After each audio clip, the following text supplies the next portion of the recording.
Beautiful existence. Welcome back to the podcast. Thank you. Thank you. Gratitude. Thank you Happy so to much. be here. Thank you so much for being here and being in Boston while I am on the Olympic Peninsula, and we're just like holding down two sides of a continent and meeting in the beautiful Zoom room that I think in these times, these technologically dependent times, like I feel like we're Aquarius. all, yes, age of Aquarius. We've activated Aquarius. Uh, Get used to it. Tell us more. I've been in tech for 20 years. I mean, my first company in Seattle in the 90s. I am 12-point air in this embodiment. I very much understand, a visible Mercury, Hermes Trismegistus, like incarnated. I flow. And so I'm like in my element now. We're moving into it, but we're in a transition period too. So that carries its own caveats. I mean, we're in the transition in 4 years. We're in the transition period roughly, which is where a lot of shifts are going to happen. So the shifts that we've already been having activated, it's going to have a lot more. And historically, we can see this through the transition periods of the yugas. But we're moving into the ascending yugas out of the descending yugas. So this is a really interesting time. For Americans, we have Pluto triggering our birth chart. There's just so many different celestial mechanisms at play, and will be for decades. And honestly, the transition period is 300 years. So yeah, hunker down, because you came into this lifetime to do this work right now. Guaranteed. And if you didn't, then you're gonna do it again. Fair enough. What does the age of Aquarius mean to you? So, I mean, simply energy archetypes. We're this consciousness that we're in, coming from a soul sovereignty level. That means a fully remembered soul. What my soul's unique frequency and design is, what I give to this consciousness, where my life spark in my embodiments is from, where I came from, the work that I do to help other souls remember the real souls. Because especially for people that are working in body, mind, and soul or spirit, we tangibly can understand body and mind. Mind has been coming to the forefront even more within sciences, but the concept and the equating to the trinity of our soul has been trying to be kept through the ages, through the wisdoms, but it hasn't. And that has to do with the celestial mechanisms as well. We were in Pisces for a couple thousand years, and I'm talking on a tropical basis. So, we were being told what to think and do. We were like children in this time period, or infants or small children, lead us to the knowledge, lead us to this. Well, that also can be distorted or manipulated. But in Aquarius, we're not. We're the rebels. And it's actually, so time is irrelevant the way that we have it ego constructed. It's completely, collapsed on itself. You can garner any time, astral travel, place, anything.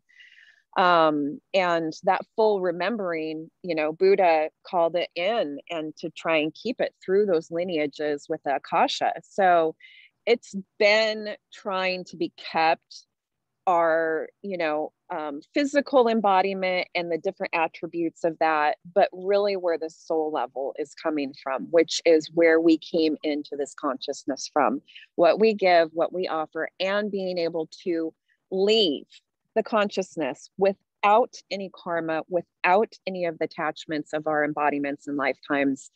If we're at that level, if you're at a level where you have been recalling masteries, if you're at a level, especially if you're teaching or guiding other people, know your soul. So from this standpoint, which I live now, the age of Aquarius has been really coming in for a while.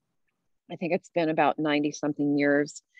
But because of the other celestial mechanisms, because of the transition period that we're getting close to with the Yuga cycles, we're getting highly activated now within it. And this transition period, you know, is moving us into Aquarius and completing what we've been in Pisces. And so there's still going to be these, you know, old systems, these old patterns, these old designs that have been being perpetuated within the celestials and within the mechanisms that affect us down here on Earth, as above, so below, that are still needing to play out in people's lifetimes, and your soul still needing to play out, and starting to transition back into your remembered learning of both astral and material body. So, you know, the age of Aquarius, you look at the archetypal, you know, energies of this. There's going to be a whole lot about science that comes up. There's going to be a whole lot, especially because Pluto's coming into that in the next couple of years. And Pluto dredges everything to the surface. That's my ascendant tropical sign ruler. So I'm very well aware of going down to the core of something and dredging it up. But technology, flow, air, transitions, oh my goodness, like environmental impact is going to be heightened during this transition period, just like it has been in the histories. And so there's going to be massive migrations, you know, there's going to be new inventions on how to travel, on how to communicate, on how. So really understanding like the archetypal energies of Aquarius and realizing that, you know, this is energy and frequency based. This is our authenticity. This is our truth as souls. This is what this entire design and everything is related to and within. That's the golden thread. And when you think and you live, especially live and be out of practice within this sovereignty of this trifecta of your body, mind, and soul, you can distinguish between the lies and the deceits and the truth because it's energetic resonance and frequency. And so when you understand and see where the distortions, feel where the distortions are within an archetypal energy or like Aquarius, and see where your embodiment design is from, your astral birth chart, see where you're physically located on the Earth's energetic grid. When you start taking in these multiple levels of mastery and remembering, because it's all remembering, it gives you a gauge. It gives you a more true, you know, genuine gauge. And knowing the celestials are bigger than the ego man-made constructs down here. So when you are looking at the celestials, you know, they'll really activate me, especially the ones that are super aligned with me and maybe my placement, my physical placement in the earth at that time, or maybe, you know, their cycle that they're in. Maybe I have multiple celestial triggers going off at the same time. And you can feel that the animals respond to that, nature responds to that. We've had omens about nature responding to the celestials for tens of thousands of years. And my next book after the Oracle is launched, I've already started like scouting the really amazing celestial watching spots on the earth. So yeah, it means a lot. But you really have to get into it, get into the remembering of Aquarius, get into the remembering of Pisces and where we're transitioning out of. Know and work with people about where your embodiment is in this lifetime, where your activations are, understanding your charts and those mechanisms, you know, and give yourself a baseline to be able to then bring in the multidimensional understanding around all of the other elements, the Earth's grid, animals that show themselves to you, like the whole thing, talking with all of the consciousness. I mean, even science is starting to produce studies about the consciousness within rocks and trees and plants. The same thing that shamans have been trying to keep the wisdoms about for tens of thousands of years, so that we wouldn't forget it while we were in our dense material bodies. We've been in the descending iron age.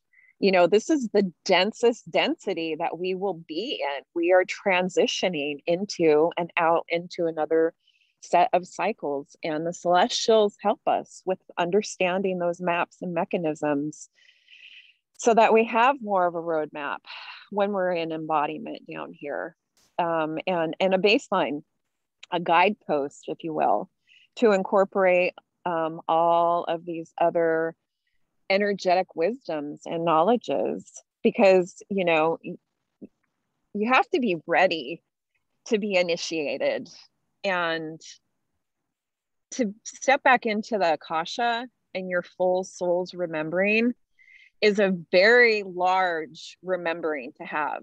I mean, it is the remembering of where your soul came from, what your unique gift and energy and design is for this entire consciousness, no matter how many embodiments you have.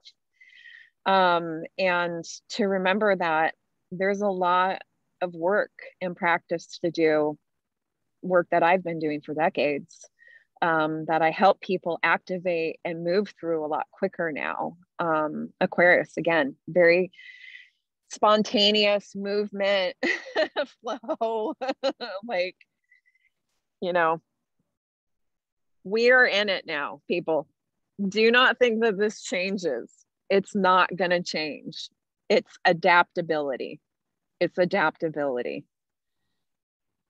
And knowing your soul sovereignty, or working towards that, and knowing frequency and energy inherently and remembering that again, is going to help you flow with everything and not be distracted and not be manipulated, and be in your truth, and to be working towards that and what your higher goals are, and releasing karmas and not carrying energies because your embodiment is such a luxury, and it is so unique to this mechanism and this consciousness. It is not something that our souls are or experience before or after we leave this consciousness.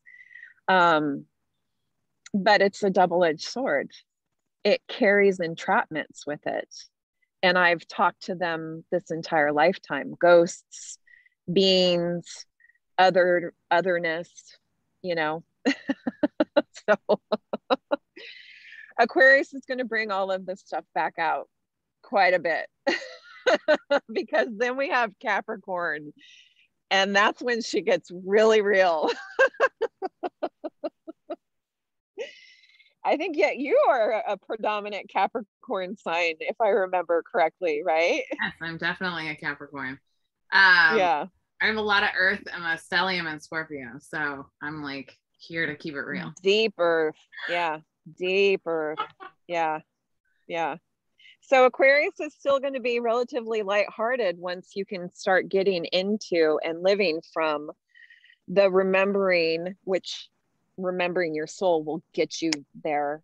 And then there's that practice of it, because embodiment is, we're embodied. So there's always the ego, there's always the sensory, so it's a practice. It's just like anything, to stay in that and stay in that balance.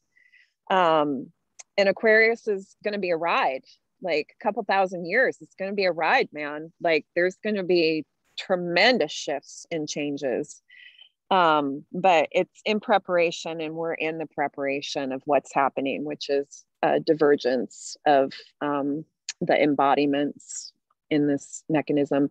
It's all really, really big cycles, like really big cycles. So sometimes it's really like a lot. And my PhD to translate ineffable literature goes into this in the heart of what I am as a balance. That's literally what my soul did before I came into this mechanism, balanced energy.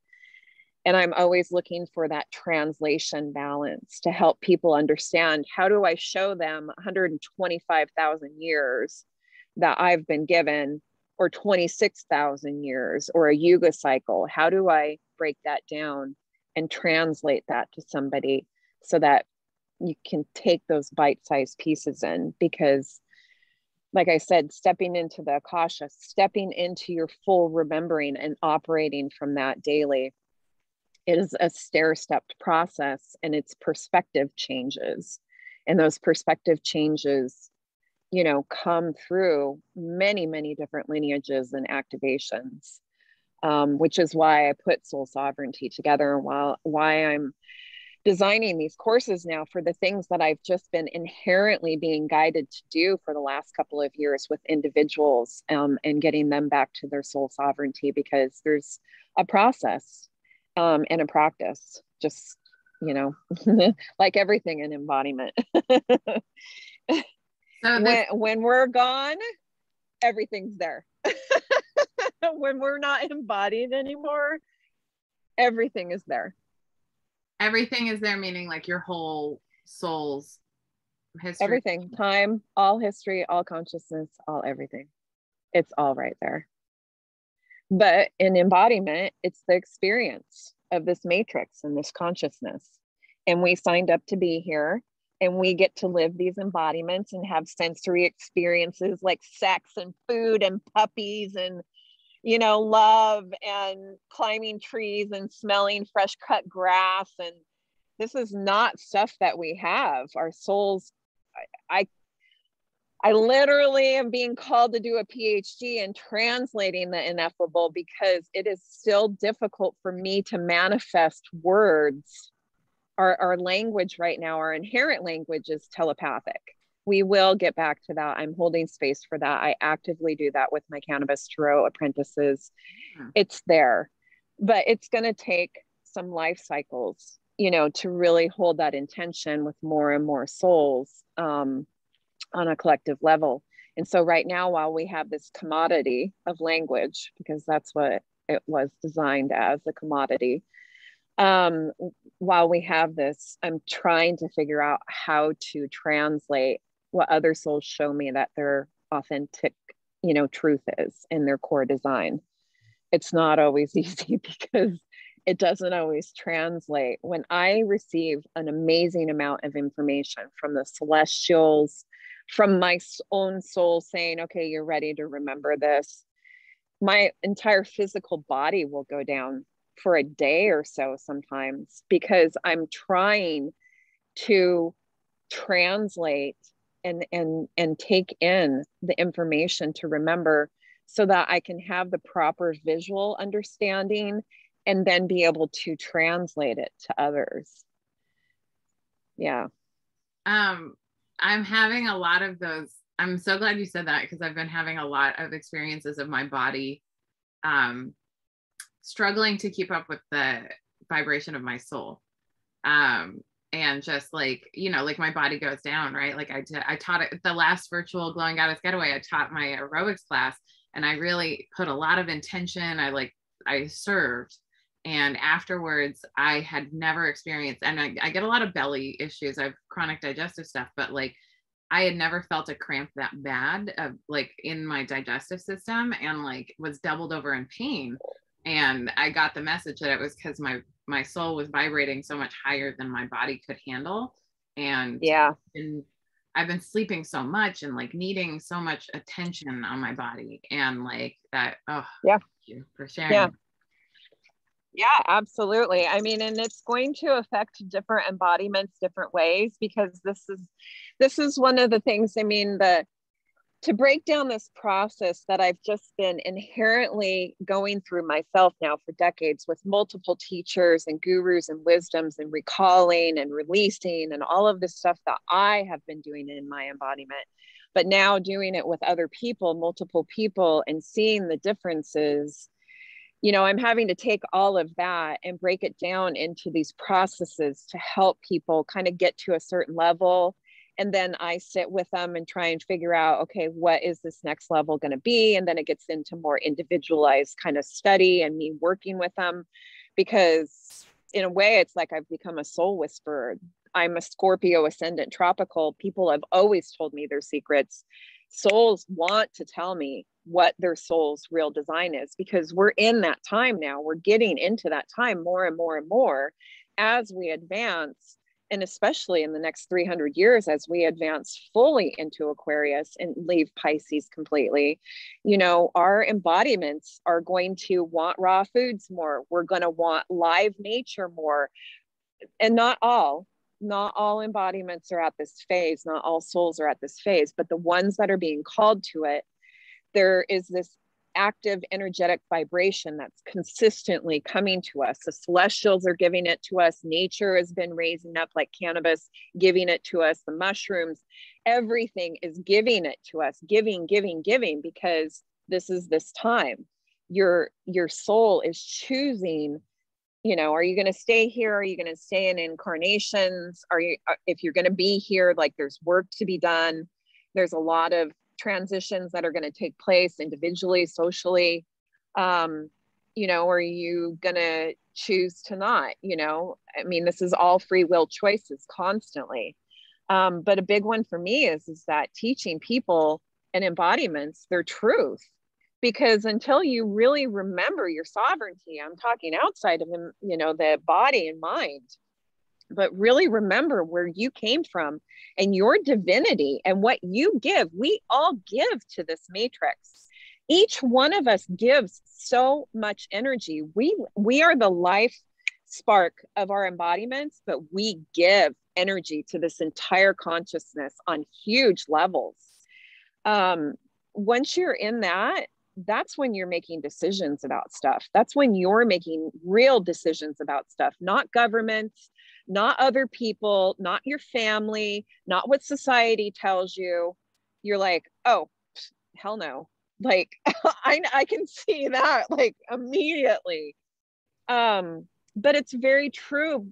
Even from that level, I have to constantly equate for the physicalness, the embodiment, the mind, because I can't just be a soul here, or else I'm going to be a ghost. I'm going to be a spirit. Not everybody's going to be able to hear me or see me, or I'm not going to be able to help. I'm not going to be contributing the way that I came in to contribute from this, you know, whole sovereignty, body, mind, Trinity, you know, place.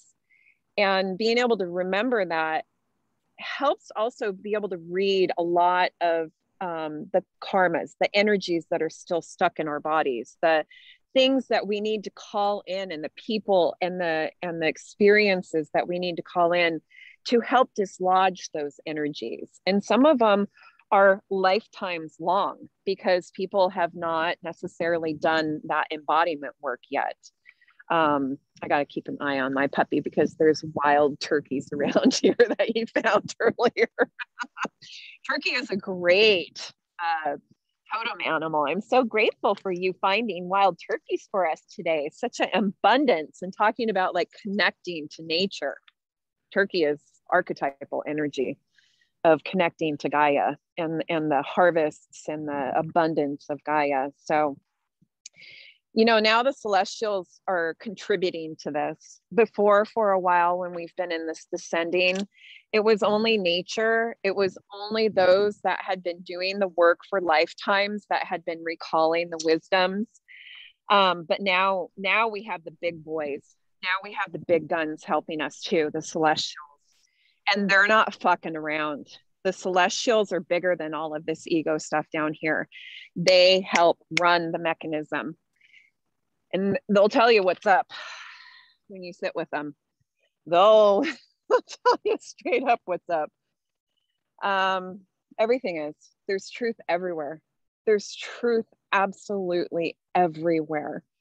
But being in that energetic frequency and resonancy is where you're going to be able to see it and find it and feel it immediately.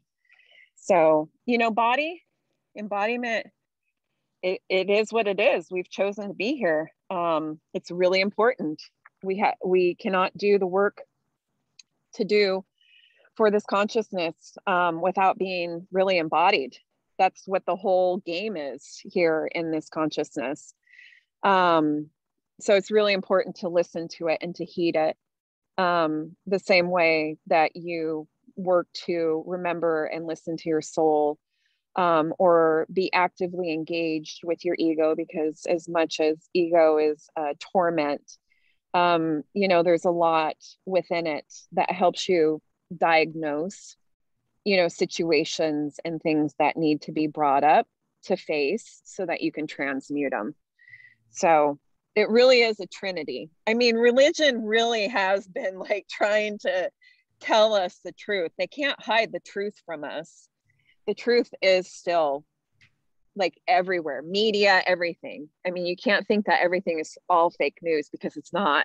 They're giving you the truth in it. You have to be able to feel the vibrations to know where it is. And that truth might be just for you. Yeah. That truth might just be for you right now, because you need that perspective change. And then once you get that perspective change and you've leveled up with your energy and you're remembering, then you get a different lesson that comes in. Yeah. Yeah. I was just saying, like, you have to know how to sift through things, because like religion is really like profits off of power and control, right? But they take, like I think about the way like hegemonic Christianity took paganism to like placate people. And so now we have these like sanitized versions of things that are actually really important and meaningful spiritual practices that connect us to the earth and nature and the truth of our being. And so it's all about being an active filter for yourself of what you need and the information that you need at a different time, right? And as you level up and grow and learn more, you will glean more information off of these things. Yeah, absolutely. What's so interesting is being in this, and we were talking about this before we started the podcast, how I talked to you a couple of years ago, and I've been really, really highly activated by cannabis plant spirit for years now. And she's been showing me these visions, and I can hold these really, really multiple lifetime long visions. It's just part of my embodiment abilities. And now, I'm seeing the thread through everything. Now I can see the thread through everything. And it's fucking amazing. Like, I mean, it's like seeing past Technicolor. It's multi-dimensional, like see feeling. And I know just by looking at the mappings, just by sitting with the energies and asking for the awarenesses, it comes through. But being at the soul level, it's like all there, and it's a lot. I can definitely see how, there's these phases for people to learn to be able to get to with this. Because I'm still figuring out this balance within an embodiment of literally being connected to everything. And like, you talk about like manifestation, like all of these concepts, like right here. Yeah. And we're getting there. It's there's a lot of energetic waves that we are going to be going through on what most people consider timelines, like a lifetime or something. Or even if you're considering multiple lifetimes, you can see and understand the mapping of the mechanisms more when you do study multiple astrologies, when you do sit with core knowledges of this earth, like serpent energy or really old ancestral, plant medicine, rock people. They'll show you like it. Yeah, it's everywhere. What's so funny is that the lies and the deceit are the man-made. Like we do it to ourselves, and we're going through all of this purposefully. I mean, we've been in Pisces. You talked about, the manipulation of this religion over that, wisdom and stuff. We did it all ourselves because we were in that mechanism of Pisces, and somebody had to control us and show us the way and tell us how to do things. And we were descending, into the heaviest karmic and embodied, cycle. So it's like, we're going up, and up and down is still relative to everything within this consciousness is this duality. It's the basis of turning eternal unbound energy into material tangible aspects. You have to manipulate it to be able to make things material like this and have this density. And that takes an incredible amount of coding for people that are in tech, geometry, sacred geometry, and symbology for people in ancient wisdoms. Same. It's all this really deep, these levels. But the levels that just make me laugh so much now are like, it's so obvious they're coming from ego and from embodiment. And I'm just like, oh, okay, well, that'll be gone pretty soon.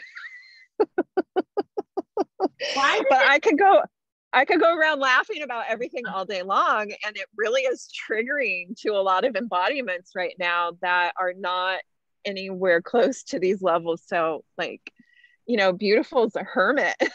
Like I do everything online and I'm physically like only mostly out in nature, because in the first place, it's like the truth. And I want to be in the truth in my embodiment as much as possible. But the energetic grids of like cities and stuff are very overpowering. And you can start to feel them physically, affect our embodiments and such. And, this is happening for a lot of people. A lot of embodiments are starting to go through these initiation cycles like you were talking about. I'm curious why the ages move backwards, like why we're going from Pisces into Aquarius, which in the zodiac, typically we go from Aquarius and then Pisces, right? And then after Capricorn. So, I mean, really good question. Thank you for asking. Within this wisdom, you have to see things from a multidimensional approach. How do I say this? Our brains at our basic brainstem compartmentalize things. We call it fight or flight, right? Psychologically, we've been knowing about and understanding this again for a while and putting terminology and definitions around it. But the inherent truth is that this entire consciousness, to be in this realm and to be materialized, takes this multi-dimensional coding and design to break effortless, eternal, unbound energy into a material concept. And so when you're looking at wisdoms, like Ideal in the Tarot, I'm launching the Oraculum in October. The Oraculum and the Tarot itself is a divination tool that's hundreds of thousands of years old. Not a lot of history and wisdom has been kept about it, but it absolutely is very, very old. And even within just say 20,000 years, right, of recorded history of what we can actually tangibly have about the Tarot, there are so many different lineages that are attributed to it. And every one of those lineages is like a cycle of wisdom that humanity and consciousness was at the time.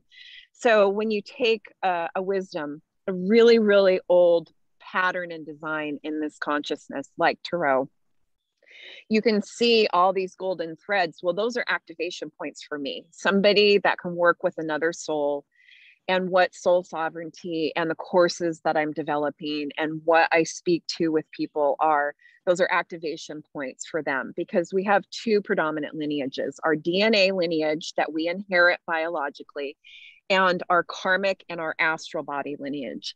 And so for me, being able to pinpoint those with people as quick as possible will help me lead back to their soul, like exposing itself and finally like feeling released and aha, right? And oh my God, like shift. So when you look at astrology too, it really is this multidimensional understanding. I've been learning and teaching tropical, a little bit of Vedic, but I pretty much went right to the source, Babylonian, Sumerian astrology. And they all base it off of different viewpoints, different perspectives. That's where astrology has been watching and calculating the celestials. Well, if you go back past even Babylonian and Assyrian astrology, which is our current longest, oldest recorded astrology that we know, there's incredibly mathematically precise. And they had their vision but then because of the different cycles we were in, we had a new version of it. It was solar based. It was earth based. It is individually soul based off of the energetic grid on the earth. And they all are important. They all matter. And they all will only matter for what it is that you need to understand and acquire at that point in your learning and your remembering. Because I don't know if your lineage through your biology or through your karmic astral body is going to be triggered by Egypt, if it's going to be triggered by the Cathars, if it's going to be triggered by the resurrection. You know what I mean? There's so many different iterations of everything in the Akasha that I need to, and what I do is put together guidebooks with souls to help lead them back to exposing the truth of what their soul is. And we break those down in the lineages. So when you look at astrology, it really is not, is it tropical? Is it Vedic? Is it Babylonian? It's really, okay, where are you at right now? And that's what I intuitively, help people figure out, because some people have incredibly deep Vedic, lineages. And I try to sort out, is that DNA? Is that astral? Is that both? What is still there? Because that'll trigger your remembering and the wisdoms that you've already accumulated that will bring in and help you download things that you haven't even lived from the Akasha. It's, again, how do I break this down into like a simplified concept?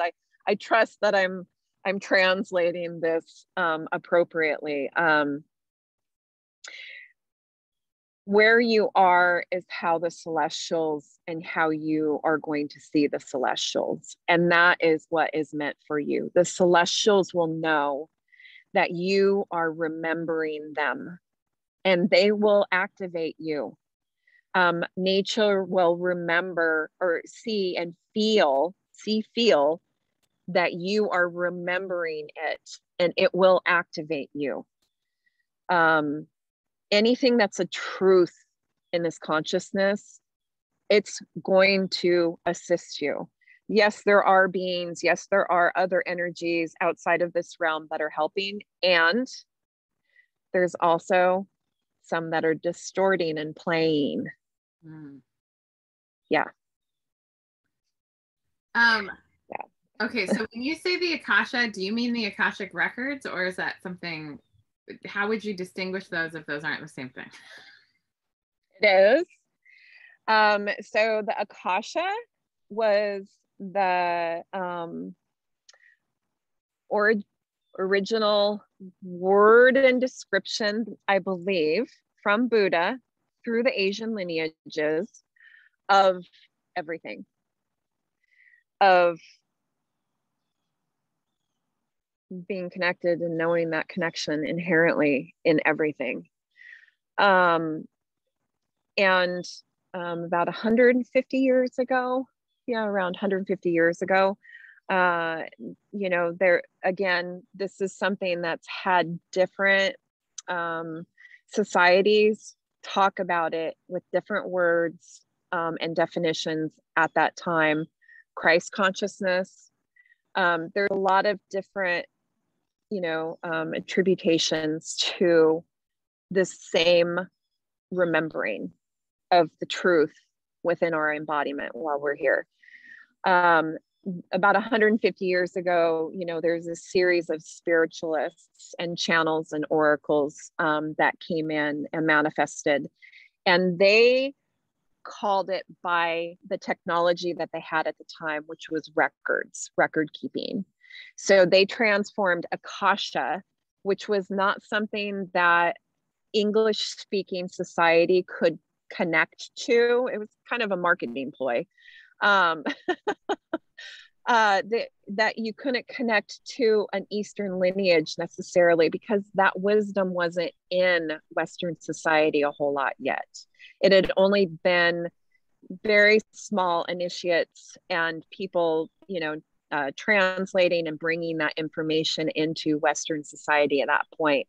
And the spiritualists and the mediums that were channeling and that were acquiring that information to translate to the Western world, translated the word, the Asian understanding of that word, into something that modern society had the technology of, which was Akashic Records.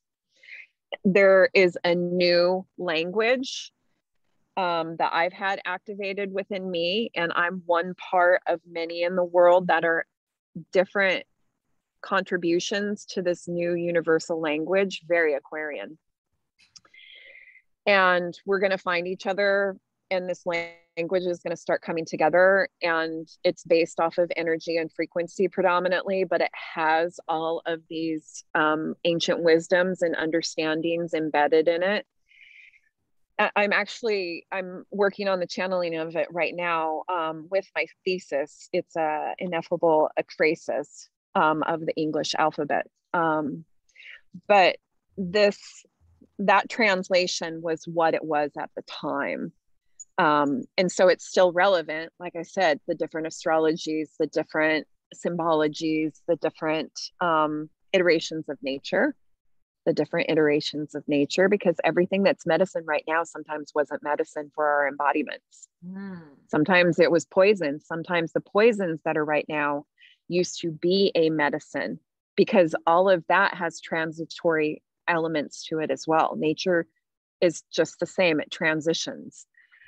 So, it's really, when you're in energy and frequency, you understand this multi-dimensional approach to things. It's not linear.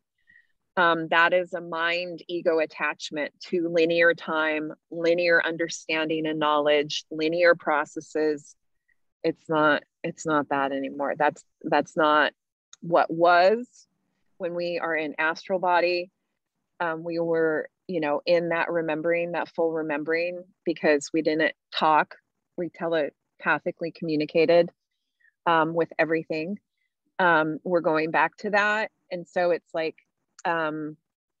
redesigning the material density that we've been in back into the multidimensional understanding and truth that our souls live from and are inherently like born and designed from, and that we perpetuate these embodiments from.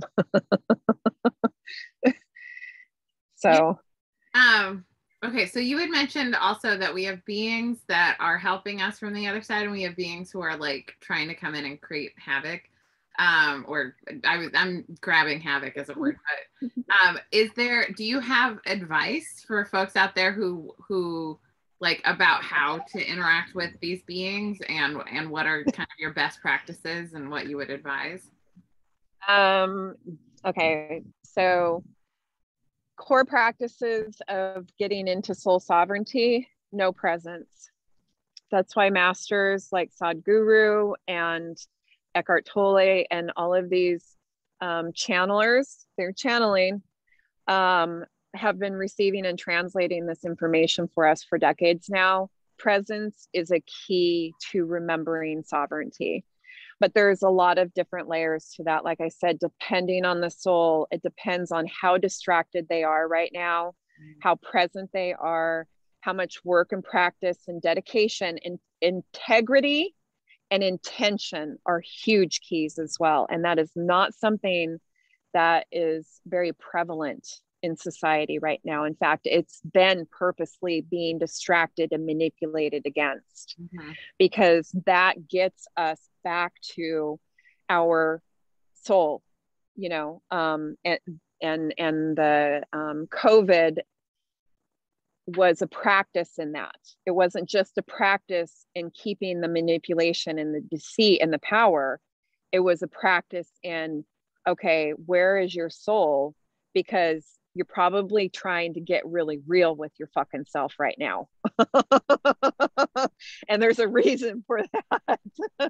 The celestials and earth don't have no more time for that. We're here to be our biggest, greatest, best fucking selves. And to do that, we have to remember our sovereignty, which means being in energy and frequency, which means being able to see the truth. And so the truth is everywhere. Whether you receive it, you have to sit with it and know it. Beings that I have interacted with that are no bueno, you will get sick. You will get physically sick. Okay. If there is a being that has entered you or started communicating with you and you have physical illness sensations at or around or after, huge, huge clue. Okay. Just very simply. But usually they're not so distinguishable. Okay. So take this for instance. And I'm kind of glad that you brought this up because this has been something that has been being called to me for months over the summer. There is a manipulation tactic that's been being used, and I call it light washing. And it is the overabundance, over accentuation, and over reliance on nothing but light, good, positive energy and frequency. That is not the truth. The truth is that everything has darkness and roots. The only way that trees grow is to have roots in the soil first. We have archetypes within astrology, Scorpio, that will show you, Earth. We have Earth for a reason. These archetypes exist because this energy exists. That is truth. So while it's good, but good and bad is, this duality of this consciousness, it does not exist. It's a gradient in energy and frequency outside of this consciousness. In this consciousness, this duality, it might feel or it might seem charming or something to do nothing but focus on this particular direction. But if you do that, you're manipulating and deceiving yourself because you're not stepping into the things that are dark and hidden and facing them and transmuting them, which is really where your sovereignty comes from. Mm-hmm. Because it's all truth. Yeah. So there are things like that, and they're incredibly deceptive. But when you are in this remembering and a practice within a community that is there to hold intention and integrity, like what I am building with soul sovereignty, they come up and they just are what they are. They're not for you anymore. And that's all that it is. When the gurus and the masters have said, I am, that's pretty much what it is. I am everything, nothing, all at the same time. But, there's a lot of, I don't even like to use the words deception or manipulation because there is this negativity attributed to them.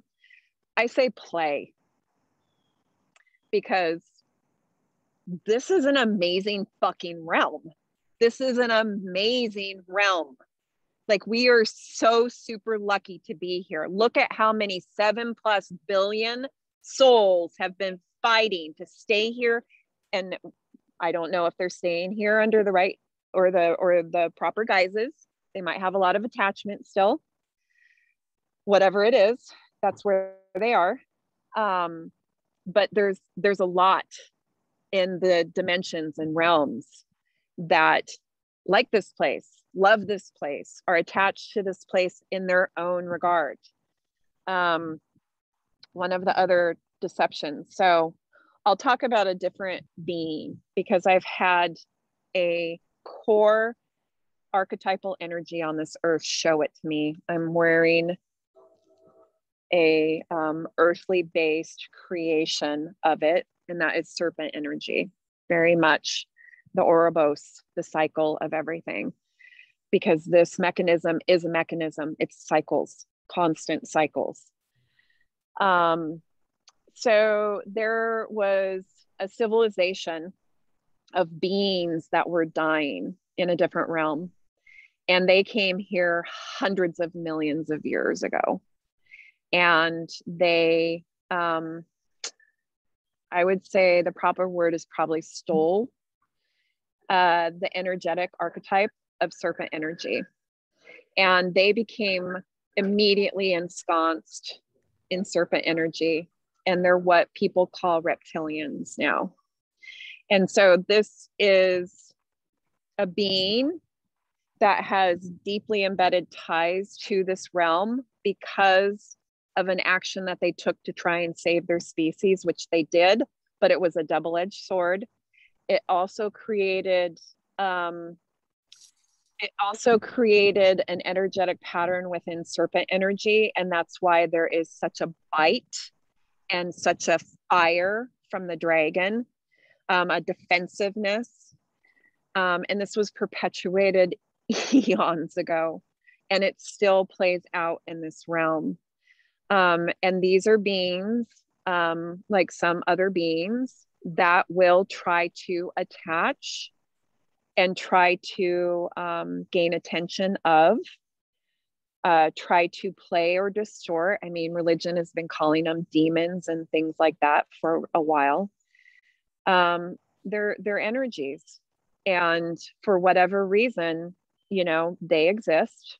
And being in the practice, only focusing on love and light is not going to show them to you. If you know anybody that has worked within religious or shaman energies, they will tell you an exorcism of a demon or a really attached energy, right? I'm not going to even say like a negative energy, but an attached energy, something that is feeding off of another like energy, right? Any kind of these ceremonies, these events to displace the energy from a being. It doesn't even have to be human. It could be tree, whatever it is. You know, really go into what is this energetic basis of this being and what is it that they're doing, because you have to call it out. If you're a human, you have to take your free will and call it out. And when you call it out, it has to honor truth, because that is a core reality of energetic frequency. Energy will always try to find this balance. There will always try to be this equilibrium to it. If it's out of balance, when we're in an energetic astral state again, it's immediate. We call it out. But when we're in this really dense physical form, and let alone we haven't been being told or shown how to diagnose those things or work with people that will do that, you know, because shamans have been gone for a while. I mean, for the most part, from the majority of society for a while. You know, how do people know how to do that? They've been being told that that kind of stuff is you know, esoteric and private or occult and you know, like negatively attributed still. Mm-hmm. It just is what it is. It's energy. And it's all relative. It's just like, okay, what's this energy? What is it doing? Is it serving me or not? Do I deserve it or not? I mean, that's sovereignty. That's knowing your divinity. And I've had to go through that, you know, as a medium in this lifetime, and remember how to be within those boundaries and sovereignty. But first and foremost, you know, to answer your question, be in this practice and really be in the energetic frequency, be in the trust of your own soul as much as you can. Bring in the people and the situations and the plant spirits, or, you know, anything else that is going to be the truth for you, to help you be able to see that. They want to help. The celestials want to help. The plants want to help. Everything, you know, is resonating at this truth level. It just is energetic frequency to them. They die, they rebirth. They don't have the ego attachment that we do. So they're going to connect with us when we request this. We are incredibly powerful manifestors. When we want to, connect with something, when we practice it, when we have intention and integrity with it, that is a frequency they resonate with. They'll start talking to you. They'll bring in the knowledge and the people. It will become, understood and remembered again at some point. But it really takes that active free will constantly. So, it really depends on where a soul is. And working with somebody that will be able to sit and knowing that working with somebody who's only going to tell you the positive things is only going to get you so far. You have to be able to be ready to face your shadows, because that is all part of the equation. It's all part of the experience. It is not good and bad. It is only good and bad in these embodiments, in this reality. When we're past this, it's everything. And it has no, being attributed to this duality of stuff.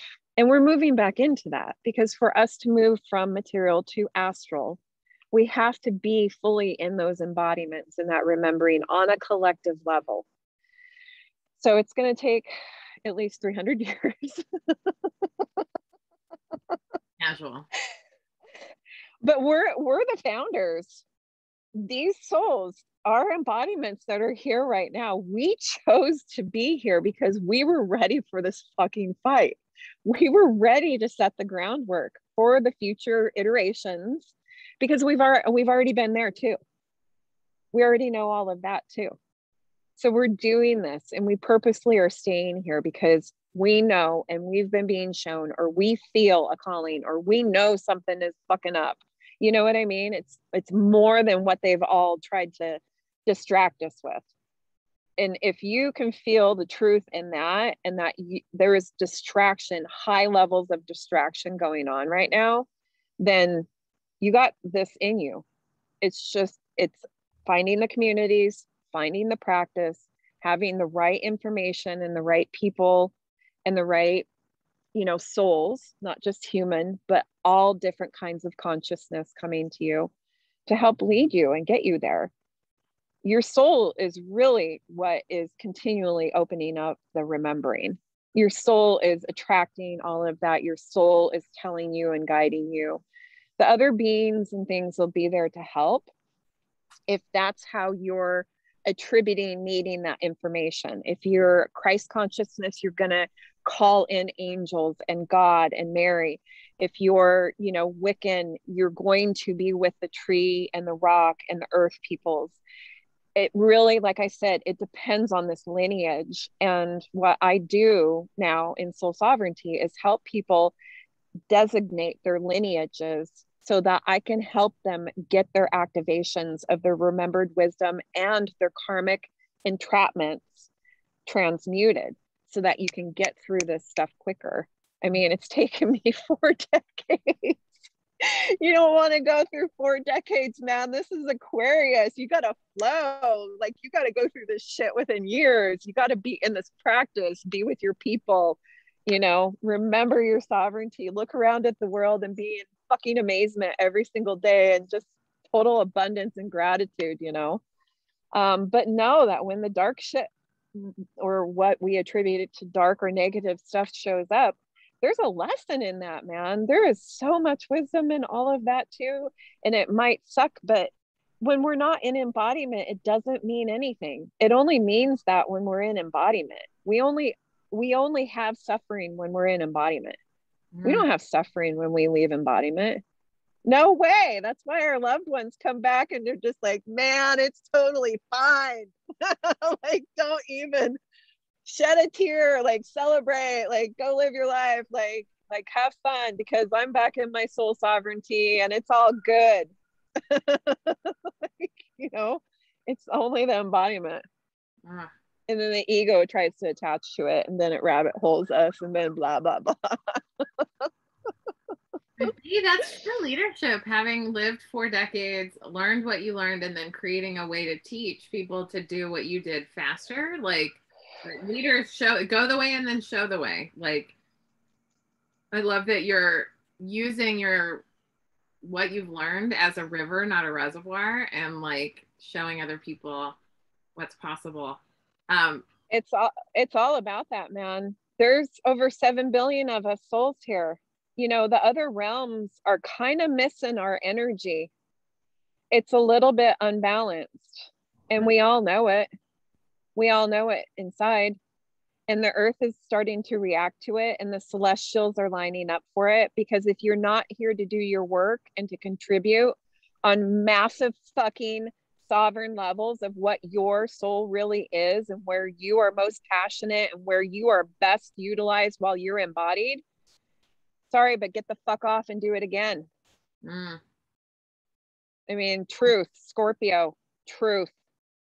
There's a lot of us here right now, and we need, they're not into us fucking around anymore. It just, and it's going to become more and more apparent. The celestial cycles that are showing up, I mean, any transitionary period of a yuga, look at it. So many earth events, so many environmental massive things, so many massive shifts, and now we're in air energy. You know, we don't even have like earth grounding or anything like that. We're in air energy where we're just like, you know, Yeah. like pong. It's like, okay, what's gonna hit you next, pong? For real. Yeah. What is it? Yeah, you've said that term a few times, and I don't even know what that means. Yuga.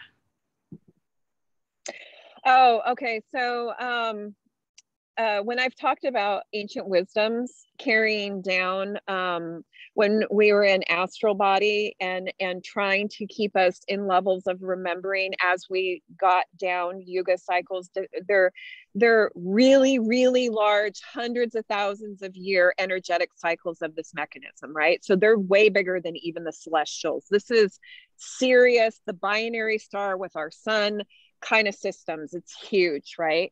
But it has huge ramifications to it. This is when Sirius's system comes towards ours, and planets and comets start to hit each other and all sorts of stuff, right? So, but it's so big in scope, like humans sometimes cannot like break that down. Well, ancient Asian Indian lineages have been really good at being able to somewhat translate through the different cycles, the words and the definitions and the practices for the peoples at the time and for history as to how to remember our astral selves as we're going into material selves.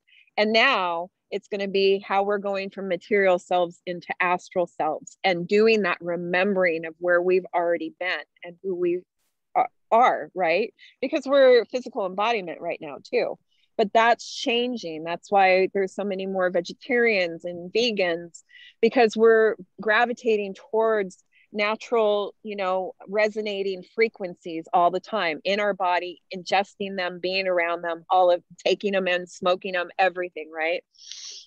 So the Yuga cycles was this Asian, Indian, I guess, calculation, like mathematical calculation of these very, very large cycles to break down so that people would understand the smaller increments of them, which are like, you know, 2,000 years as a smaller increment, you know.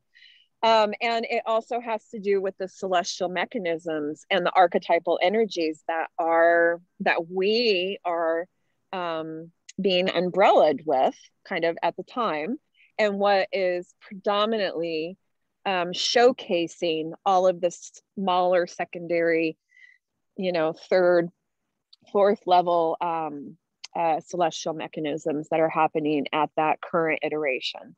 But there's this massive like energetic umbrella, if you will, within these Yuga cycles. So, you know, a lot of people have seen this like 26,000 year, you know, earth resonant frequency, energetic or pole shift and all of this stuff. So this is like, you know, the Yugas trying to talk about that, but in even bigger, like picture, you know, breaking down. So yeah, I mean, like I said, this translation element is hugely important, because when you're in like everything, and like I'm given a vision of anything at any time, or can be astrally anywhere at any time, you know, it's like, how do you help describe that to somebody else? And there's been a lot of people that have done a pretty good job. A lot of channelers, a lot of oracles, a lot of enlightened people, a lot of societies, you know. Buddhism is a very, very long lineage. You know, Vedic culture, Indian, Asian, African culture is hugely, like, just so grounded in the earth, so grounded. And they're finally starting to have their wisdoms and knowledge remembered again too. And there's so much wisdom and knowledge throughout the different cycles of humanity that is attributed to African knowledge. And we know this inherently because our DNA lines are stemming from those areas and regions. But the earth goes through tremendous shifts as well. And so things that are underwater right now were once land-based, and that all has wisdom in it. So if you're looking for like truth, go to the plants, go to the rock people, go to the freaking tree people, ask them to show you, connect with them, connect with the celestials. I mean, those are millions of years old, right? Like millions, billions of years old.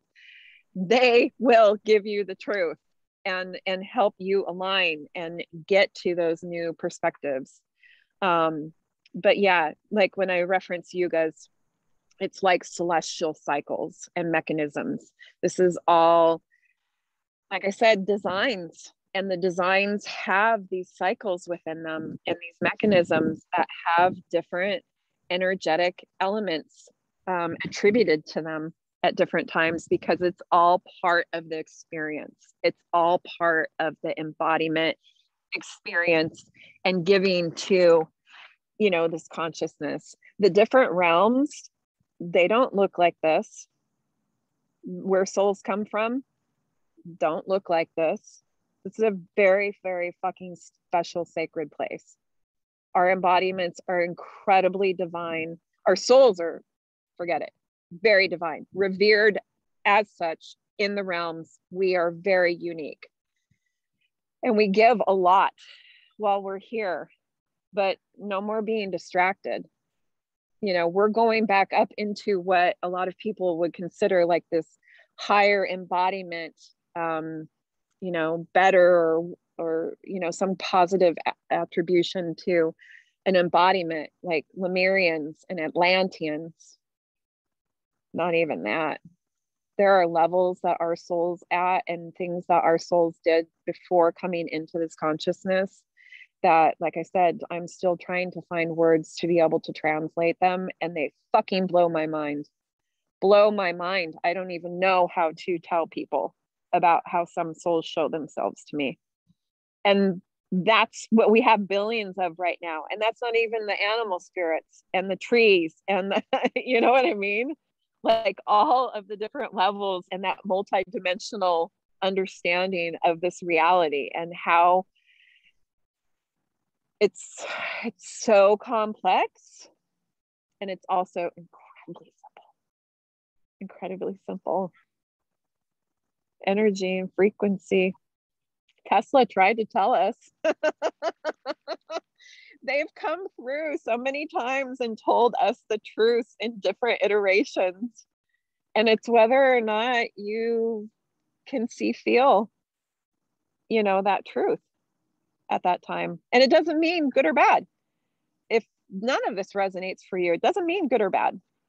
If you don't believe anything from Tesla or astrology or anything like that, doesn't mean good or bad. Just is what it is at that moment. What are some of the biggest distractions that you see humans engaging in?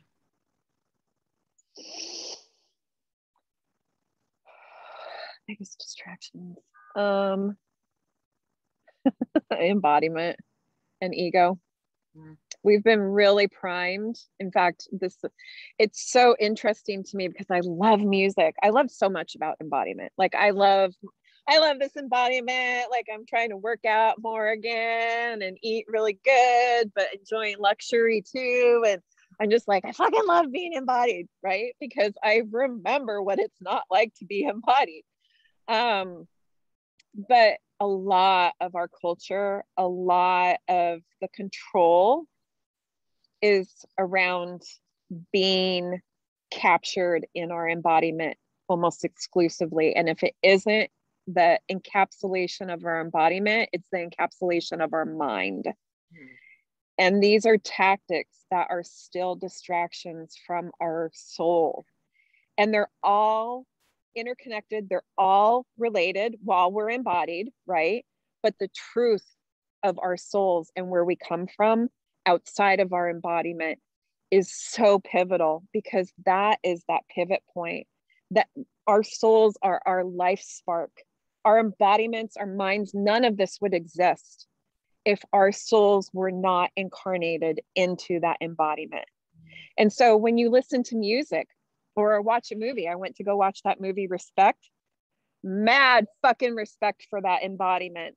She is a badass in that embodiment, man. She went through so much highs, lows, everything in that embodiment. She embodied embodiment that human did, that soul did in that embodiment. And I was watching this and I was just like, oh, wow, that's suffering. Oh, wow, that's ego. Oh, wow, that's embodiment.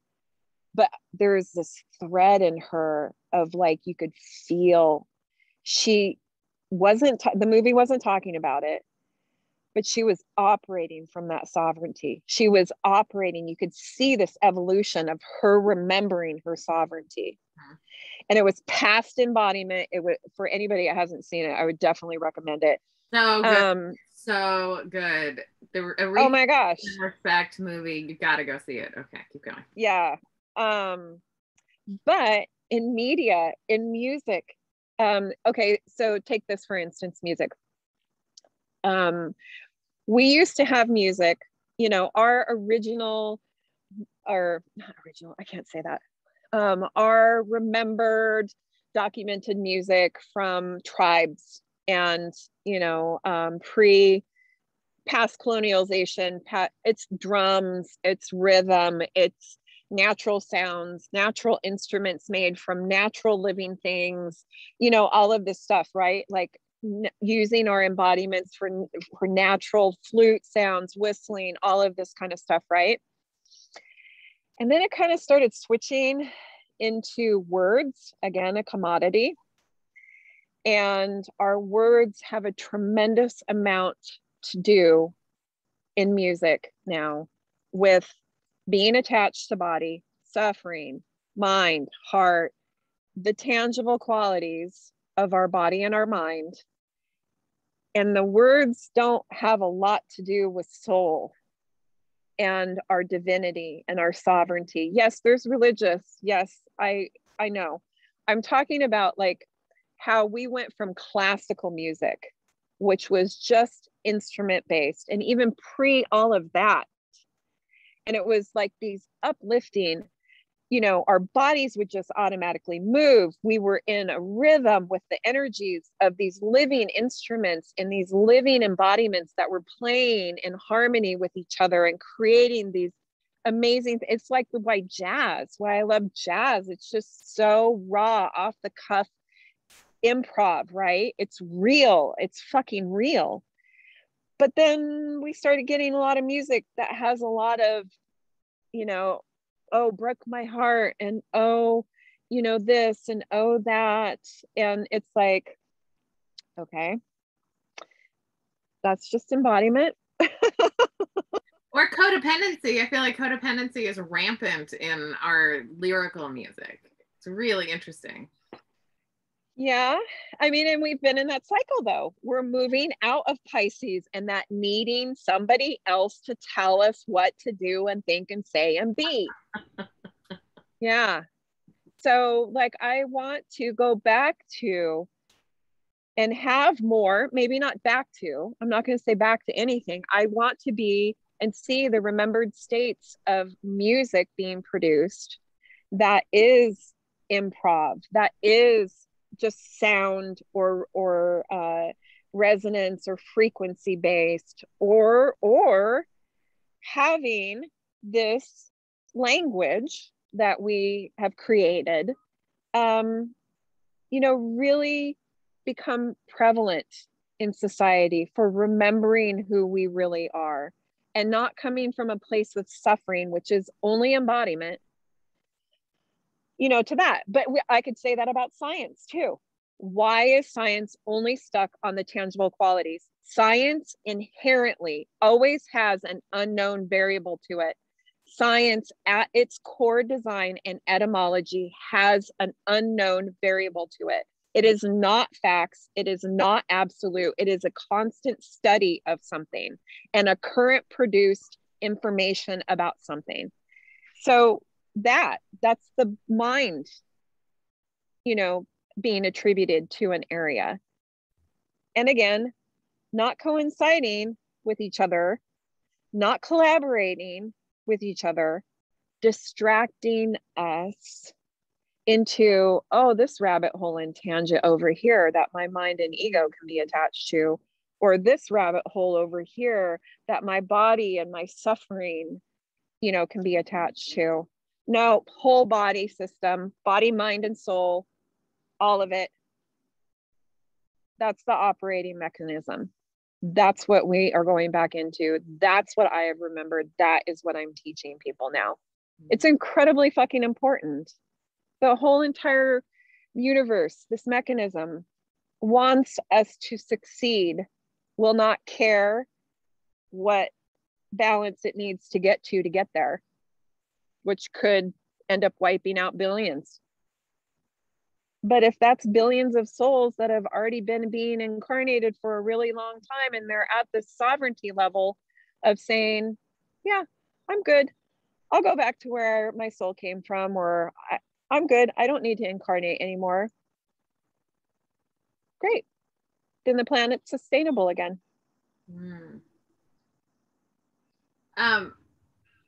Wow, that's heavy. I mean, it's real, like it's everything. We're in a time of like mass death right now. It's wild. Okay, I wanted to. So ask... I have to tell you just really quick. Sure. I have not had a TV in over 20 years. I have not watched the news in over a year and a half. Great. So my life is what is happening around me right now. I have been sober from the news, that's how I like to say it, since September 2016. And I still know what's going on. I feel like I get enough. Now my favorite way to find out what's really going on is healthcare workers on Twitter who are like telling us really what's happening in the pandemic and like what's the front line look like. Because so many people are so like delusional in their own spaces, separate from like the real stuff that's going on, and the people who witness it are the people who are right there. That's not going to change, because this divergence of humanity, really the thriving operating systems are going to be the very, very small communities that tend and take care of themselves and others. And getting swept up in, and you're asking about what's, the biggest distraction. Well, embodiment. And so with embodiment in mind only, not as a whole and complete unit, you get very easily sucked into suffering and a lot of things that are going on. That soul over there, that suffering, is a completely different soul than you. That soul that's going through that transition or that phase is a completely different soul than you. It does not mean good or bad. You're not better than them. They're not better than you, vice versa. It just means that they're at a different point. Now, compassion and love, all of that is absolutely still operating. But at the time period that we're in, especially with this transition stage, and especially with the amount of environmental things and the constant massive changes that are going to come in, and very quickly and very abruptly, it's not selfish, it's sovereign to take care of your integrity first. take care of your integrity with you, and then the things that are around you will start tending to themselves. And those situations, you know, it's beyond boundaries. It is absoluteness. It is knowing of who you are and what's for you and what's not for you. So, you know, and every soul is going to be different. Some souls are going to be like, no, that's bullshit. I have to help everybody. And it's just like, okay, that's where your soul is. Mm-hmm. And that's cool. I'm curious if you can explain how America has a birth chart and how we know that it's the Pluto return and what a Pluto return means, because I hear it a lot and I kind of know a little, but I know you know way more than me. Okay, so a lot of what the Pluto return of the birth chart, it's based off of tropical. So that's first and foremost important to understand, but there are other sidereal or ancient astrology charts as well. And basically, like the birth of a company, the birth of a human being, an embodiment, the birth of a nation, it gets a little muddied as to when to exactly pinpoint that. And people have different opinions about this. So read into what you think the birth of America started, and read the different birth charts and read the different interpretations of it. And what you feel is the truth, that's what's for you at that point. That doesn't mean that that's going to be the only wisdom that you remember eventually, but it's a good fucking starting point. So there's a bunch of people that have already had their theories about when America. So the birth of a child, it's interesting because they also have reduced this to a commodity, because you're given a social security number in America, and you're given this identification, and you're given all of these rights and everything, but your birth certificate is different than, you know. So anyways, there's a lot of different theories about a lot of different things. And some of them are a lot more clear of when to calculate something. And some of them are a little bit more muddied. Countries are a little bit more muddied. How do you create a birth chart for a country that just went through a revolution? You know what I mean? Well, you probably should look at the previous birth chart and see if it had any astrological elements that were showing the revolution, and it would give you a good baseline, and then do a new one because you see the revolution in the old birth chart. And then you're probably going to get a pretty decent gauge of where the celestials are. You're going to get a good gauge of the big celestial mechanisms, because those things are fucking decades, if not hundreds of years long, right? The furthest you go out, like, and beyond Pluto, there's even other planets that they're going to find eventually. Even though people don't consider Pluto a planet, it's been written into the fucking astronomy and astrology forever. So sorry, you guys, there's going to be even more that come about pretty soon, especially in the age of Aquarius. We're going to be figuring out a lot more is out there than we're even aware of right now. But so if you look at the birth chart, and what I was alluding to is what I resonate and feel really is the truth of what America has been going through and is going through, which is based off of the signing of the Declaration of Independence, because that was the intention. That's where the initiation came from.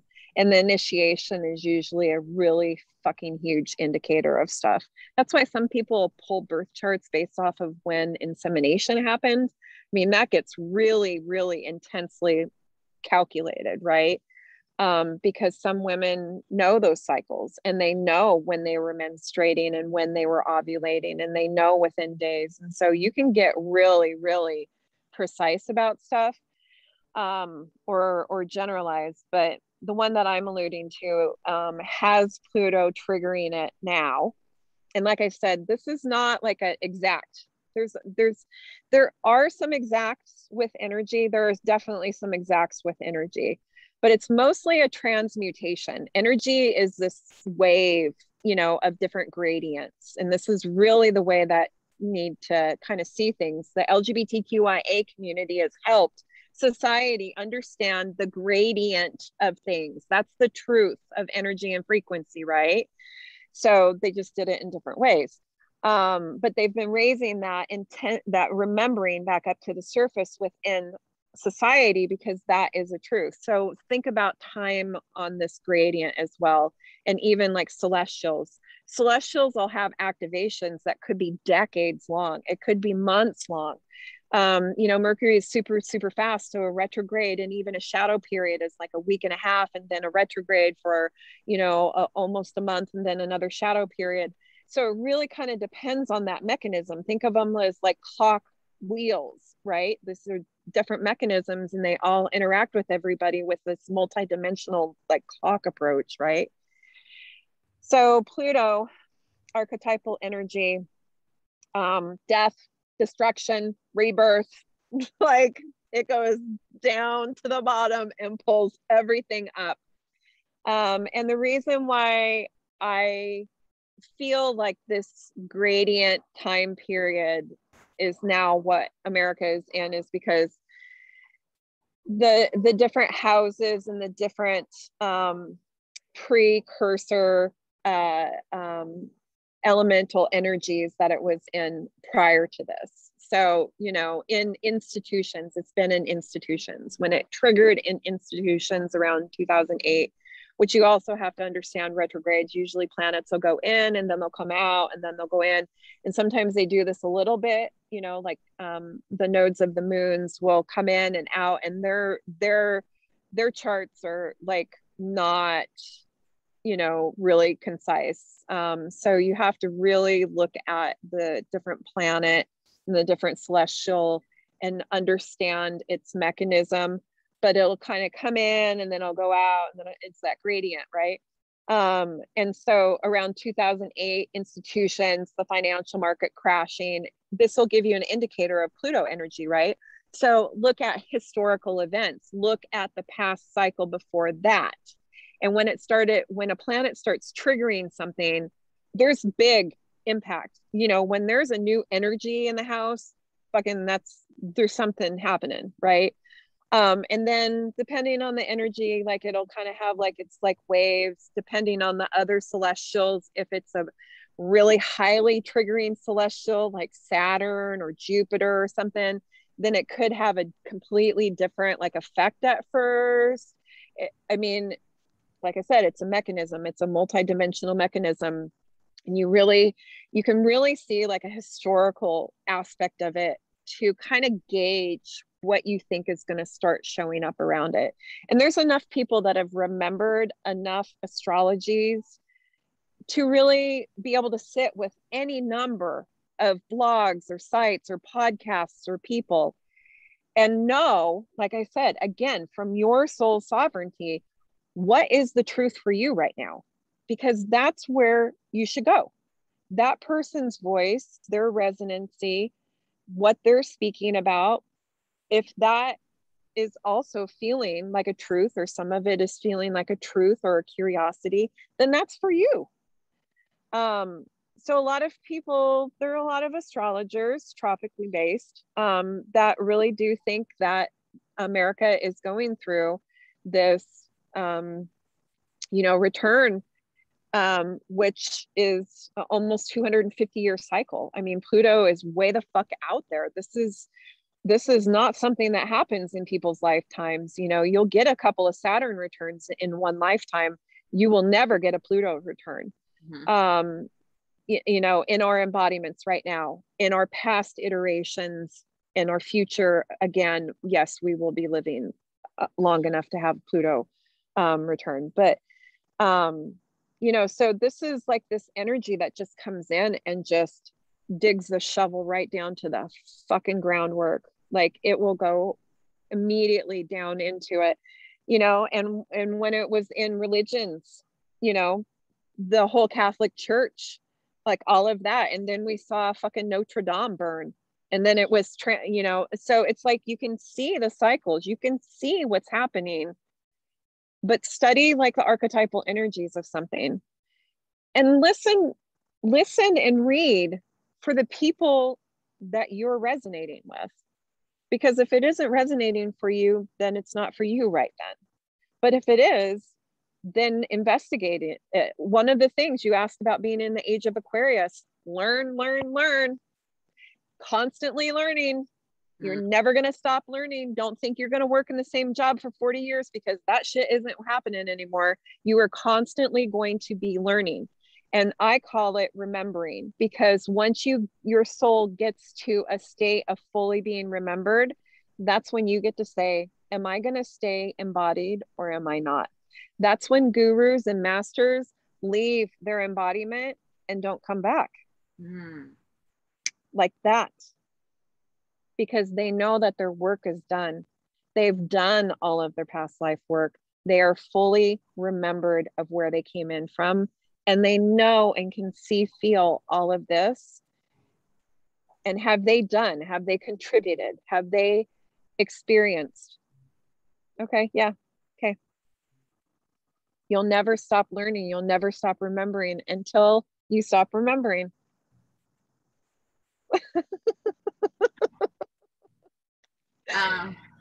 I told you I could walk around just laughing like a mad woman all day long, and people would be like, what the hell, beautiful. And I'm just like, okay, this is why I'm in like nature all the time. Same. I'm in nature a lot too.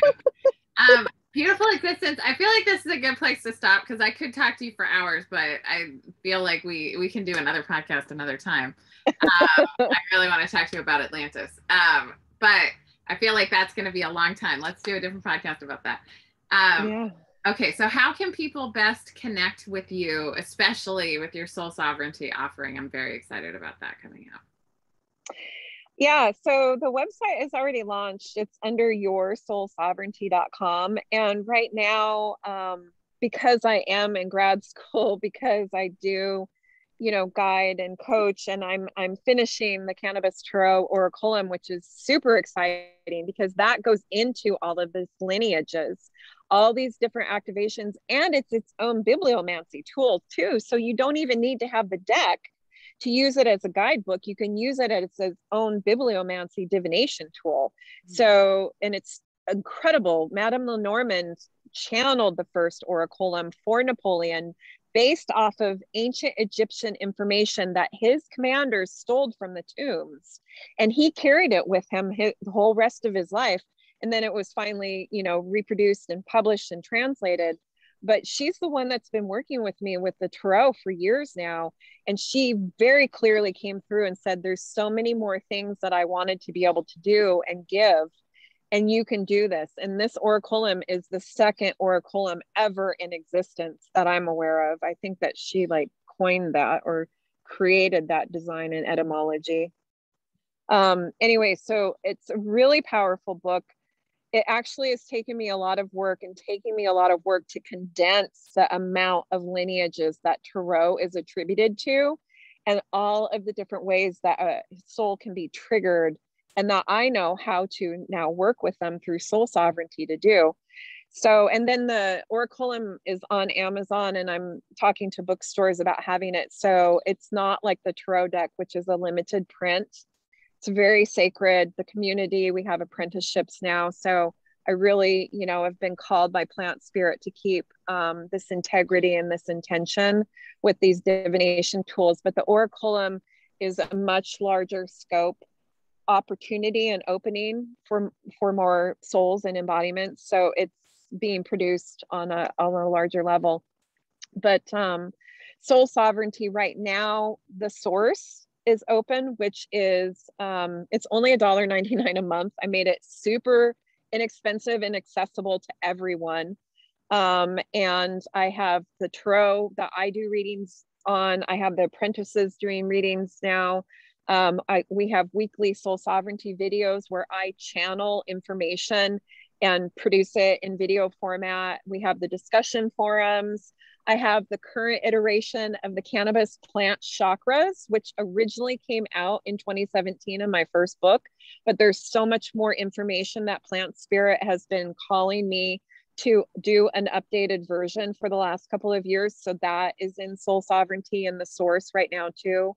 So really it's this online community that I, have put a hub to, and that people are starting to engage and contribute to.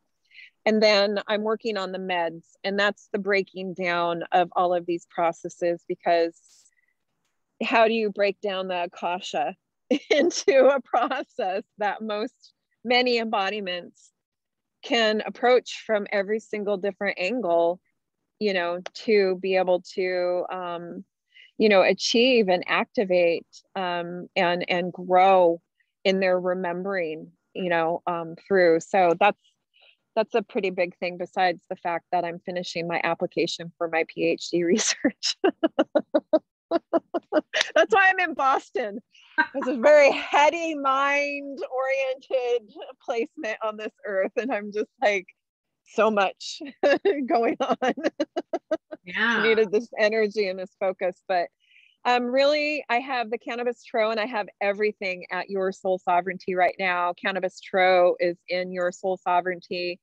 The only things that are up on Instagram are just when new videos and new things come out, all of the channeling that I do, my handwritten notes, the things that I'm doing for my research in translating Ineffable. These are all going to be housed on Soul Sovereignty, because it's my living example to humanity in this embodiment as to the work that I've been doing and the remembering that I've gotten to, so that others can see or feel a path from a lived experience. It's very much like you said, like I go and I do it, and then I report back on it and help people understand as best as I can and translate as best as I can how they can open up that remembering and that knowledge and wisdom for themselves too. So yeah, it's kind of like an online journal, I think, for probably the majority of the things that I do for the rest of this embodiment. But it has a lot in there, and it will have even more in there once the meds come in, because those are going to be the processes for people. It's amazing. I'm so excited and grateful to you for creating a space to aggregate the wisdoms that you're integrating into this existence.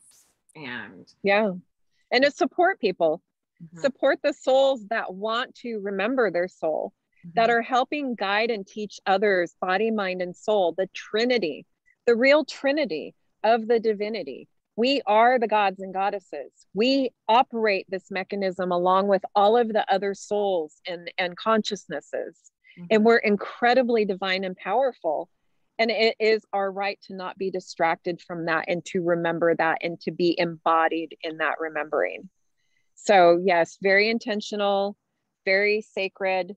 You know, it's behind a private community now. It's not going to be censored and all of these things. You know, these are conversations and sharing, you know, with people that are on this path, that are dedicated to and have, you know, intention to being in this level of remembering for themselves again. So yeah, you're welcome. I'm excited too. It's fun. Thank you so much for being on the podcast, Beautiful Existence. You are just truly a gift in my life and in the world. And I'm grateful you were willing to come through and give us all of this wisdom. I'm excited to listen to this again and take so many. You're welcome. Thank you. I love that portrait. Was that a self-portrait behind you? This? I know we're talking about this beautiful piece of kitty cat art. Oh yeah, this is Biscuit Reynolds, my cat. My friend painted him, and so I was like, of course this giant painting of my cat should be on the wall. Yeah. Hi, sweetie. I was gonna say, is that a self-portrait? Did you do that? He's not that it's so cute. It's so cute. Oh, I love it. I love it. Thank you so much. I'm so happy to be here. We have to have like a private conversation too. Get onto Your Soul Sovereignty so that you can engage with me and we can have these discussions, because I have lives that I'm going to start recording as well. And I want a lot more of that with people. Yeah, it needs the engagement. Aquarius, again, collaboration, engagement with others, you know, decentralized, you know, it's about the collective. Yeah, decentralized. Absolutely. I love you so much. Thank you so much, Beautiful Existence. You're welcome. Bye.